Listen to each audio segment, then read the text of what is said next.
here. This is the end. And I am super excited to be here and talk with you today. We're going to talk a little bit about the research mindset. The research mindset is a approach to research. I feel a sense of responsibility today. I'm the only one in the of the list of speakers designated as research. So for the researchers out there, hopefully I'm holding it up for you.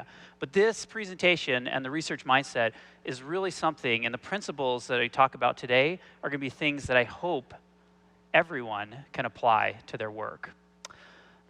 I want to make a plug for, if you're using the Slack channel, I'd love to see some beautiful questions in there.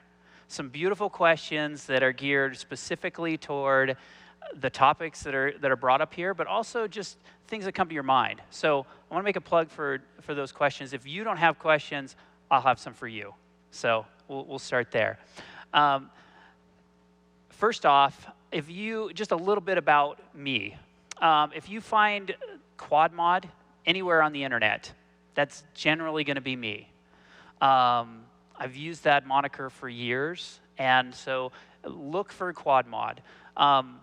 Having worked and spent some time at Ancestry, I think I learned a little bit about my heritage, and just to give you a little background on my name, Fichialos. My great-grandfather immigrated to the United States. He was the original illegal immigrant.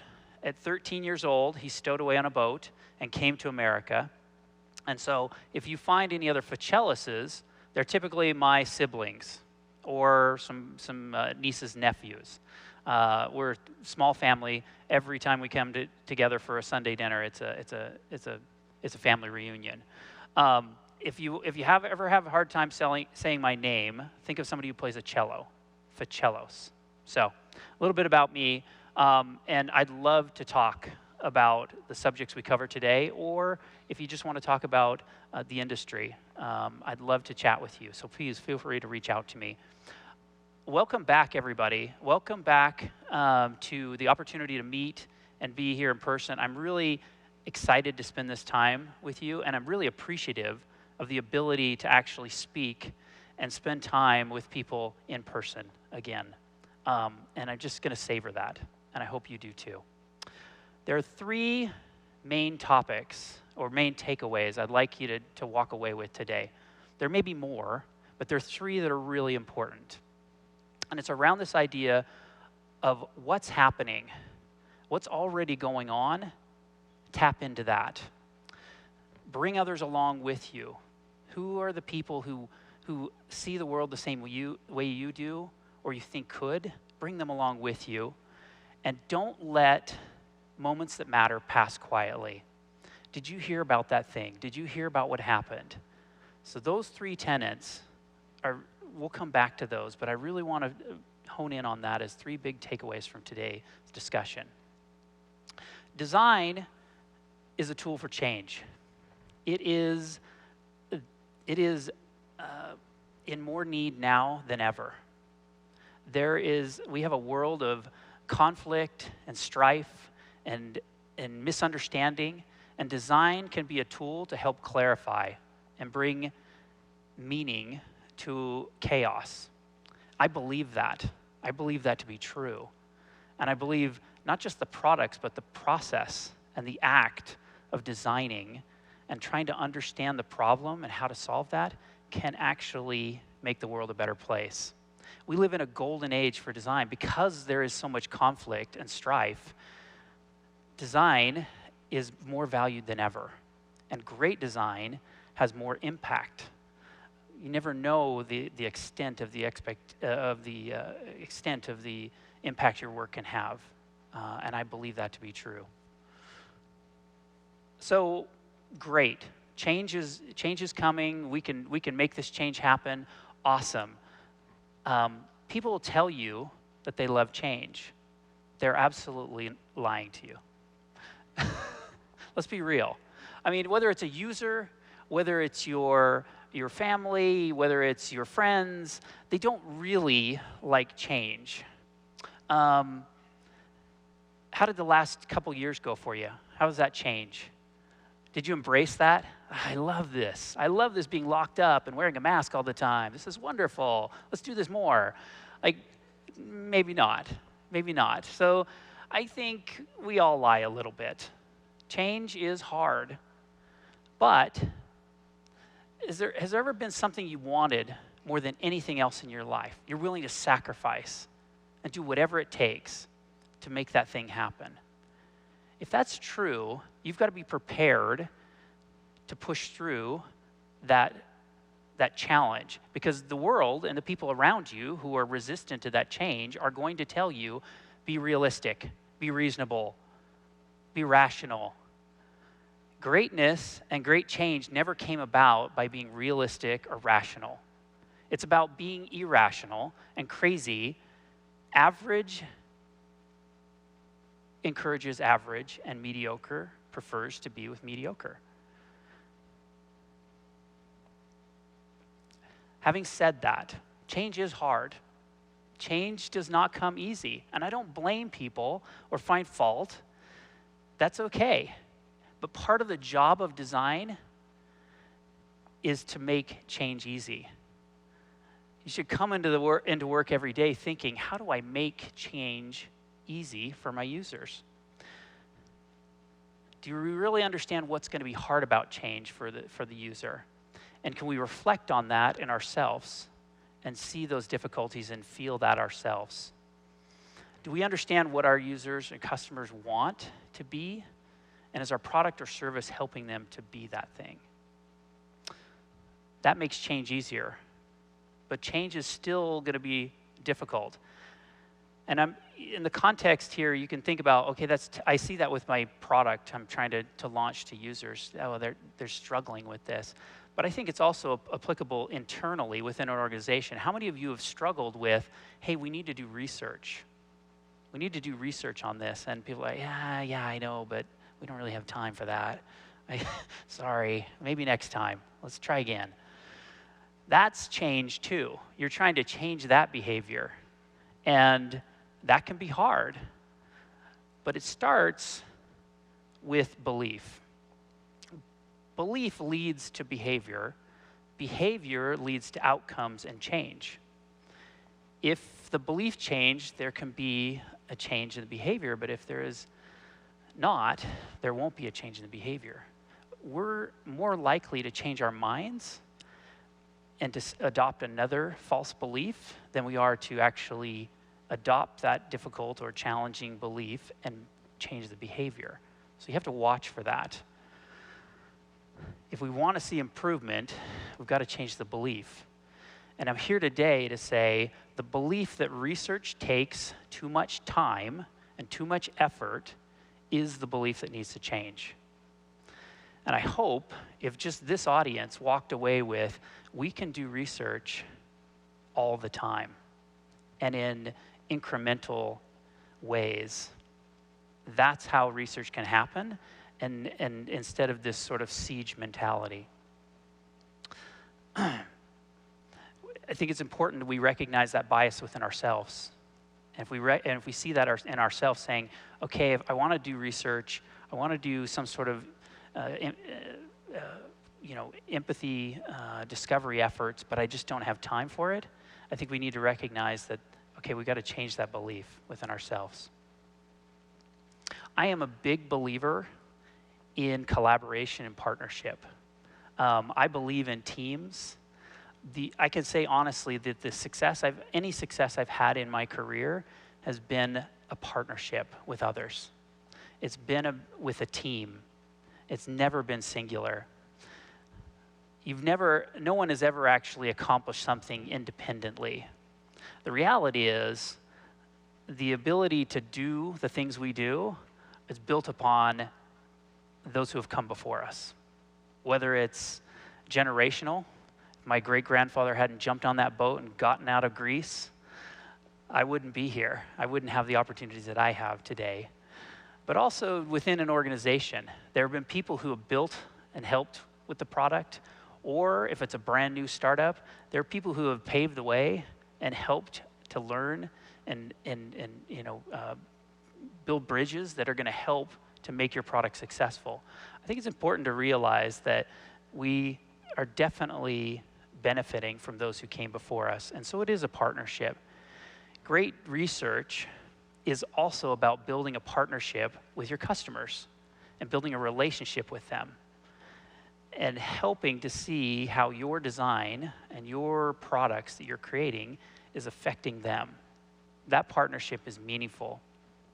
In fact, I think the greatest hope for success of a design or for success in a career is ongoing, continuous engagement with customers. You ever get to that point where you're like, why am I here? You've been with a company, what are we doing? I don't even know what this product is about anymore. It's easy to get frustrated and sad because the product didn't launch on time, or the timelines are not being met, or there's all kinds of challenges we're going to face.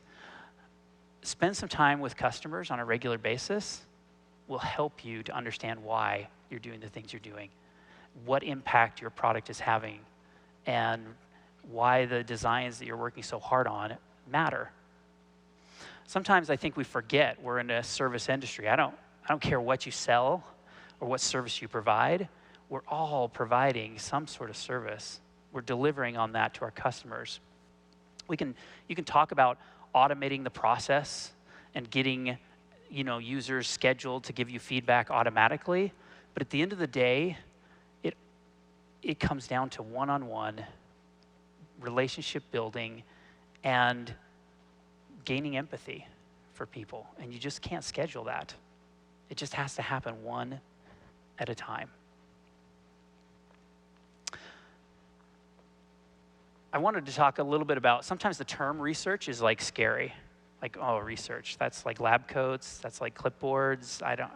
That's a big deal. I don't know. I'm not a researcher. It's not that. It's actually the air you breathe. It is absolutely necessary for you to create products that are meaningful. And I don't want to get into a naming thing, because heaven knows design and product love to work on names. Should we be called user experience? Should we be called something else? I don't know what we should. Anyway, I don't want to get into that. And I'm not proposing that you change the name research. But at the heart of any kind of research activity, I think it is empathy. It is seeking to try to understand another's perspective. It's not actually, you're never fully going to understand that other person's perspective. But the act of trying is what matters. And you keep trying. You say, okay, wait a minute. Okay, Jay, there's no room for research. We talked a little bit about this before. Hey, we don't have time for research. I hate to break it to you, but you're never going to have time. You'll never have time. If you wait for someone to tell you have time to do research, you're going to be waiting forever. And that's probably for the best. I remember the first project I was ever given in my graduate studies. They gave us this finance paper. This was a human-computer interaction program. And I read this finance paper. I'm like, it's by Herman Simon. It's about satisficing. And I read it, and I did the write-up of it, and I go, why? Am I in the wrong program? Because I'm here to build products and software, and why am I getting this finance paper?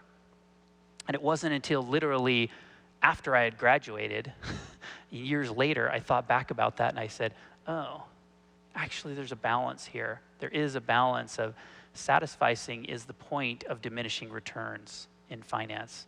You don't invest in something when your returns are going to be less than what you're investing. And I thought that was so appropriate for a design, information architecture program for us to think about. There is a point of diminishing returns. And so you have to say, that's enough. We've done enough to move on. And it's taken years to actually fully understand that. Expect a no. Expect that you're going to get a no and say, I'm going to do it anyway. You're going to make the time. between lunches, between lunch breaks, or between meetings, make the time to get in touch with your customers somehow. If you wanted it more than anything, what would you be willing to do to make that happen? So find the time, don't take a no, and just say, I'm going to do it. And I'll tell you what, you will become more valuable in your organization because you actually understand and know what your customers think and what's important to them. Members of your team, members of the company that you work for will seek you out because you're the person who knows. You've actually spent time talking with customers and have an understanding of it. It's really easy to get into a pattern. Okay, Monday mornings, we'd have this stand-up meeting, afternoons, you get into this rhythm. But connection with customers forces you out of that rhythm. It's not about whether you're a people person. I know some of you are saying, yeah, I know, but I have a hard time talking to people. I kind of stammer, stutter, whatever. It's a skill. You've got to work on it. Just like any other skill, you put time in, and yes, some people are going to be more naturally talented at it. But we know that in any field, if you want to become great at it, you practice. And the differentiator between the greatest and whatever they are is the people who have learned to practice and to practice consistently. And the same thing goes with interacting with your customers and gaining empathy. It's a skill, and you've got to practice it. High effort doesn't mean high performance. You don't get extra points for grunting, groaning, making it hard. I think often research is this, oh my gosh, we've got to do this big thing. We've got to just put it all out there. If you break it down to smaller pieces, then it's actually much easier. And the outcome is what's really important, not the effort you put in. No one's going to care how complete, how exhaustive your study was, how many customers. Well, they may care about how many customers you talk to, but within reason. They're not going to quibble over it. And the effort doesn't matter. It's the output. And if you can get the output from a small group of people and a small engagement, that's what you should do. It's the fastest, easiest way to get that learning.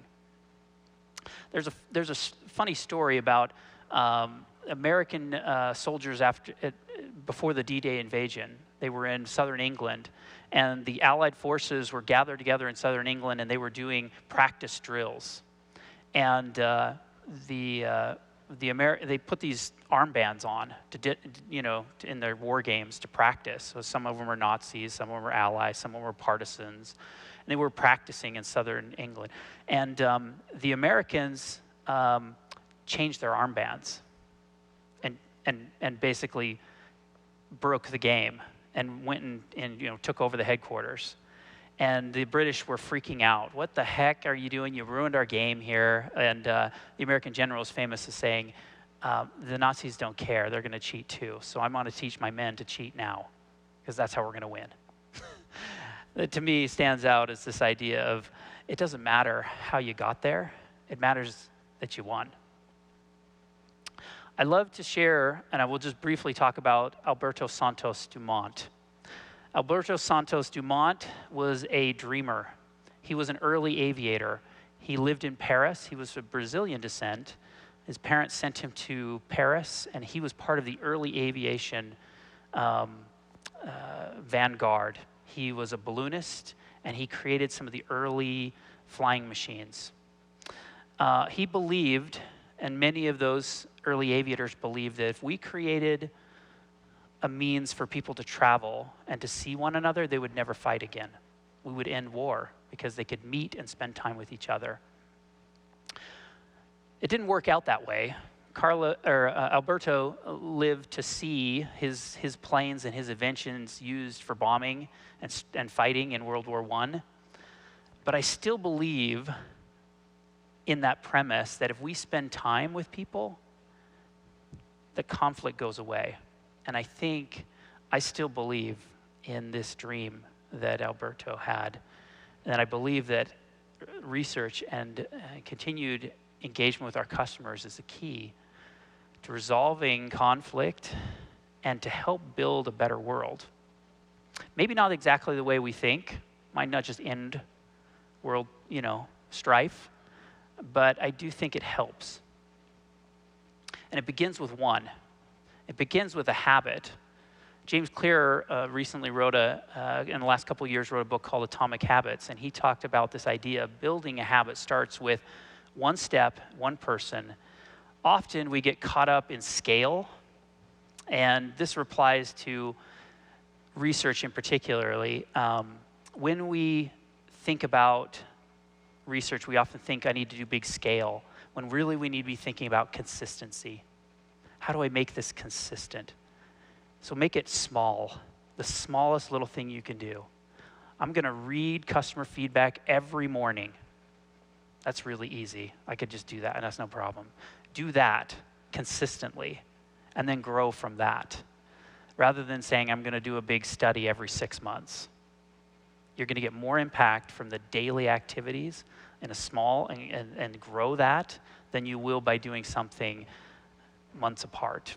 It's kind of like running a marathon. You could run a marathon once every 6 months, but you'd probably do better if you ran a mile or two every single day. So back to those 3 points. What's going on? Go with that. What activities are already happening within your organization? Find that. Who's already talking to your customers? Is it a salesperson? Is it a sales associate? Is it call center people? Tag along with them. Go where the users are already engaging with your company. Maybe do their job for them. Hey, can I learn to be a call center rep for a week? Let me just do that and spend time with customers. You'll find, as a side benefit to this, when you're spending time with those people who are already interacting with your customer, and you get to know them, and you get to know the problems that they're seeing, they're more likely to come to you and talk to you about the problems. And they're more likely to work with you when you're trying to solve those problems. So you've already got this conduit. So go where the people are. Find where people are already interacting, customers are already interacting with your product, and go spend time with those people who that's their job. And maybe do their job with them for a while. Build your tribe. Who are the people that you think would like to participate in this? This is agnostic of title. I don't know, whatever you're called in the company. Who are people who want to also spend time with customers? Back in the Middle Ages in Italy, they used to have these guilds. And the glass guild, if you told how to make this certain type of glass, you're going to end up swimming with the fishes. Like, this is serious. You don't mess around with that. That's not our world. Holding information is a fool's errand today. You don't hold back information. Bring others with you and build the research tribe of people who really want to engage with customers in small, meaningful ways over time. Did you hear about that? Did you see that? Watch for the moments that matter and don't let those pass quietly. George Sanders gave a convocation speech in Syracuse in 2013, and he talked about his greatest regret. He talked about when he was a young man, there was a girl in his neighborhood that other kids were unkind to, and he didn't say anything. 30 years later, he had regret that he didn't stand up for her in that moment. Regret of what could have been is the worst kind. Don't let that be you. Celebrate the successes, celebrate the wins, and build the relationship with the people that you work with. The relationships build memories and shared experience, and ultimately, relationships are all that last. We work in a lot of products that are very intangible. And I can tell you, in 10, 15 years, many of them will be distant memories. But the relationships you have with the people you work with and the experiences you have engaging with your customers and talking with them will last a lifetime. you make that happen too. You make it a success, or you make it something worth talking about and sharing. So don't wait for someone else to say, hey, that's something we should share, or that's something we should celebrate. You decide what you should celebrate. There we go. One last, a couple bonus thoughts here. Details matter. Details that others don't see are really important. Attention is lacking in a lot of organizations and generally, but the attention to emotion and the impact on the individual is really lacking. So be that person who who focuses on their attention on how are they reacting? What's the emotions they're seeing? A lot of organizations will talk about the metrics, but not a lot of people will talk about the emotions. And that's worth calling out. Sometimes you have to reinvent. And don't feel like you have to invent it from scratch. There was a famous story about a man by the name of Charlie Cunningham. Early days of mountain bikes, he invented this braking system called a roller cam brake. And he patented it and sold it, and sold it to a company in Japan called Suntour, and they made these roller cam brakes. What was interesting about this is some years after that patent, they were digging through the drawings of a man named Daniel Rebor. In 1948, he would go and illustrate these new manufacturers in France and what they were building. Well, he found a roller cam design in 1948.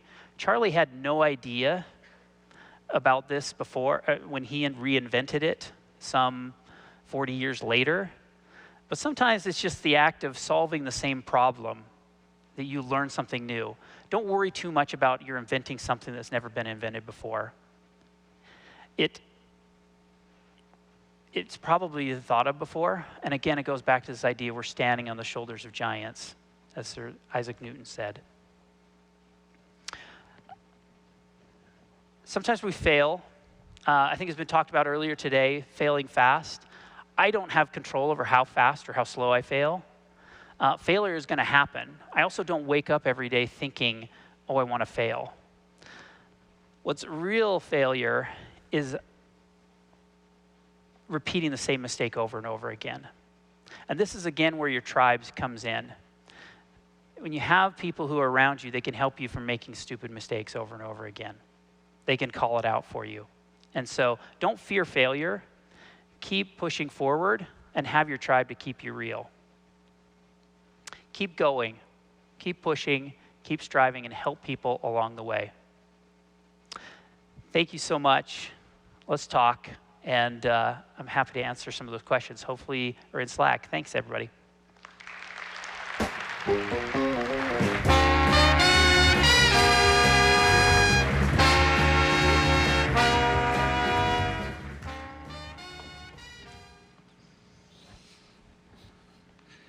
All right, okay. I just wanted to point out the amazing 60s music that we use to intro Jay. It's all about here. the details, Ben. It's all about the details. All right, okay, Jay. How do you turn empathy into actionable product and design decisions? You know, my experience is it's not hard. As much as we like to feel like we're data-driven, that we're, every decision is made based on some sort of spreadsheet. When you bring emotional, impactful, empathy, insights to an organization, it resonates. And yes, it doesn't remove the responsibility of backing it up with data, but it does cause people to pause. Partly because maybe it's uncommon today. Like that's not the pitch that often gets the lead. But when you come in with something that's like, this is gonna be impactful for this person, and it's meaningful to them, I think it gives people pause to think, okay, let's hear this out. So I think, how do you turn those insights in? It's a combination of have your data to back it up, but don't be afraid to lead with the emotional driven, the empathy, because at the end of the day, it matters. Yeah, how people feel about your product really does matter, right? What are some ways you've found most effective to socialize research within progressive leasing or within a company? Yeah.